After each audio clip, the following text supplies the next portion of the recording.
మరి గౌడ సంఘం అంటే గీత కార్మికుల సంఘం సభ్యత్వం ఉంటే 50 సంవత్సరాల వయసు వాళ్ళకి పింఛన్ ఇవ్వమని రాజశేఖర రెడ్డి గారు చెప్పినప్పుడు ఆయన పెట్టింది 200 పింఛను ఆయన పెట్టింది. అప్పటి నుంచి మాకు పింఛన్ వస్తున్నాయి. కేసీఆర్ హయాంలో 2000 వచ్చినాయి. అయ్యే 2000 ఇప్పుడు కొనసాగుతుంది. ఏది అనడు అన్నయాన్ని చేస్తే ఇక ఇంకో తిరుగుండేది, ఇట్లా ఉండదు. చాలా బాగుండేది. సంబంధించింది కాదు అంటే మరి చెప్పిండు, చేయలేదు. మేము వాస్తవంగా పింఛన్ వస్తుందని ఆశతోని ఎంతో మంది నాలాంటి వాళ్ళు వాడు సొంతంగా వేసుకునే పార్టీ కూడా కాంగ్రెస్కి ఇచ్చారండి. అప్పుడు మార్పు రావాలని. ఏది నువ్వు 4000 పింఛను, 4000 పింఛను లేదు. ఆడవాళ్ళకి పేదోడికి 2500 అయ్యి లేవు.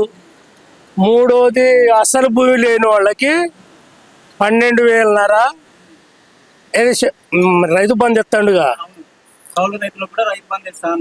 రైతు బంధు ఇస్తాడు. సరే కౌలు రైతులు అంటే అది ఏ సంగతి ఫస్ట్ జనాలు అందరూ తెలుసు.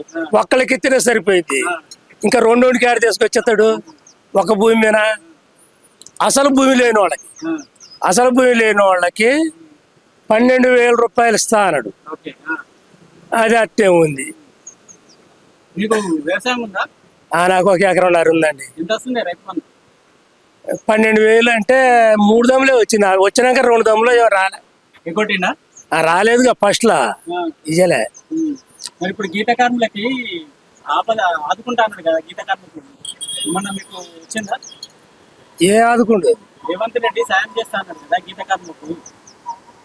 అది ఇంత ముందు మన కేసీఆర్ గారు కూడా అంటు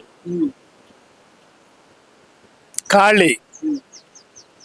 ఇప్పుడు ఆయన 5,000 అన్నాడని ఈయన 10,000 అన్నాడు.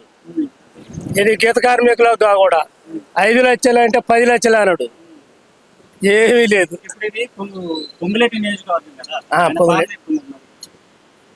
ఇక ఆయన పాలన అంటే ఇది అల్ల తిరిగి వాళ్ళకి వెళ్తుందండి. ఎందుకంటే ఏదైనా అవసరం ఉండి పోతే మనం చేయకపోతే చేయలేదని చెబుతాం.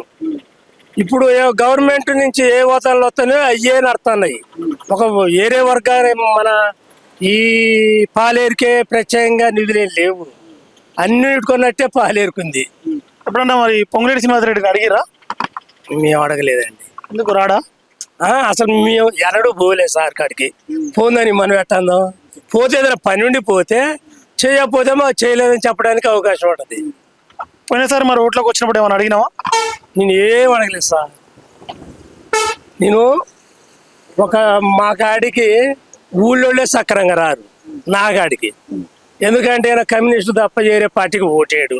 అయితే మొన్న వెలుగుమట్ల పేదోళ్ళ ఇల్లులు కొనగొట్టారు. అప్పుడు మీ కమ్యూనిస్ట్ పార్టీ కానీ మీ పార్టీ కానీ వ్యతిరేకంగా మరి ఎందుకు రాలేదు అక్కడికి? అప్పుడు నాకు కొంచెం ఆరోగ్యం బాగాలే, హార్ట్ ప్రాబ్లం ఉంది. అందుకే ఇప్పుడు మీతో మాట్లాడాలంటే ఇప్పుడు మీ పార్టీలో మీరు ఒక్కరే లేరు కదా, మీ హైకమాండ్ ఎవరైతే ఉన్నారో ఆ వెలుగుమట్ల ఇల్లు కొట్టినప్పుడు మీ పార్టీ ఎందుకు స్పందించలేదు? కాంగ్రెస్ కి ఎందుకు సపోర్ట్ చేసింది? అందుకేనండి నేను కాంగ్రెస్ సపోర్ట్ చేయలే. వెలుగుమట్ల అంటే రాలేదు అంటే సపోర్ట్ చేసినట్టే కదా. లే దాని మధ్య దాన్ని విమర్శించారు కూడా అండి. ఎవరు విమర్శించారు? మీ పార్టీ వాళ్ళు విమర్శించారా? సుదర్శన్. వాళ్ళు విమర్శలకు ఒకటి సరిపోద్దా? అందుకే నేను బయటికి వెళ్ళి ఇప్పుడు నాకు హార్ట్ అటాక్ వచ్చి స్టంట్ పడ్డా ఈ మధ్యనే. సక్రంగా బయటికి వెళ్ళాను. మీతో మాట్లాడినా కొద్దిగా ఇబ్బందిగా ఉంది. ఆరోగ్యశ్రీ నుంచి మరి బిల్లు పెట్టుకోపోయినావా? పెట్టినా. వచ్చిందా? ఎంత వచ్చింది? 4 లక్షలు అయితే 2,50,000 వచ్చినాయి. దాంట్లో ఎవరైనా కమిషన్కి ఇచ్చినావా? లేదు, రూపాయి కూడా ఇవ్వలేదండి. మనం ఇయ్యం దానికి ఇచ్చిన చెప్తాం. రూపాయి కూడా ఇవ్వలే. మళ్ళీ ఎవరు గెలుస్తారు పెద్ద మనిషి? ఇక ఎవరు గెలిచేది ప్రజల చేతిలో ఉంటది. ఇవ్వాలంటే ఇవాళ ఏం చెప్పలేరు. ఇంకా ఇప్పుడు శ్రీనివాసరెడ్డి గారా ఇంకేరే వాళ్ళ అనేది ఇంకా 2 సంవత్సరాలన్నర ఉంది పరిపాలన. ఈ 2 సంవత్సరాలన్నరలో ఒకవేళ అనుకున్నాయన్ని కనుక సమకూర్చిండు అనుకో మళ్ళా రావచ్చు కాంగ్రెసే. దాంట్లో సన్ని పోయినసారి ఖమ్మం జిల్లా నుంచి ఒకరు కూడా టీఆర్ఎస్ నుంచి వెళ్ళి అసెంబ్లీ గేట్ దాటని అని చెప్పిండు. మరి ఈసారి కూడా అదే మాట చెప్పి జనాలకు వెళ్తాడా పొంగులేటి శ్రీనివాసరెడ్డి గారు? అన్ని రోజులు ఒక్క తిరిగి అసలు ఏముండవు. ఎవరు చెప్పినా ఏ రోజు ఏ టైం మారిద్దో ఎక్కడ ఎవరు మారుతారో ఎవరు తెలియదు. ఇక్కడ మనం నలుగురు ఉన్నాం, ఇప్పుడు నలుగురం కలిసి ఒక్కడికి అనుకుంటాం, పోయేటప్పటికి నలుగురు చేతిలో ఏ దారి అటే. అయితే ఇంకోటి ఏదైతే మన పొంగులేటి శ్రీనివాసరెడ్డి గారి కొడుకు మీద అవినీతి ఆరోపణలు వచ్చినాయి, దాని ప్రకారం మీకు ఏమైనా తెలుసా? ఏమైనా ఐడియా ఉందా? మాకు తెలియదండి. మీ ఇంటికి వాచ్ ఇచ్చిండా గడియారం? ఆ గడియారం కొడుకు పెళ్ళినప్పుడు బిడ్డ పెళ్ళినప్పుడు మొదగల్దాం బిడ్డ పెళ్ళైంది.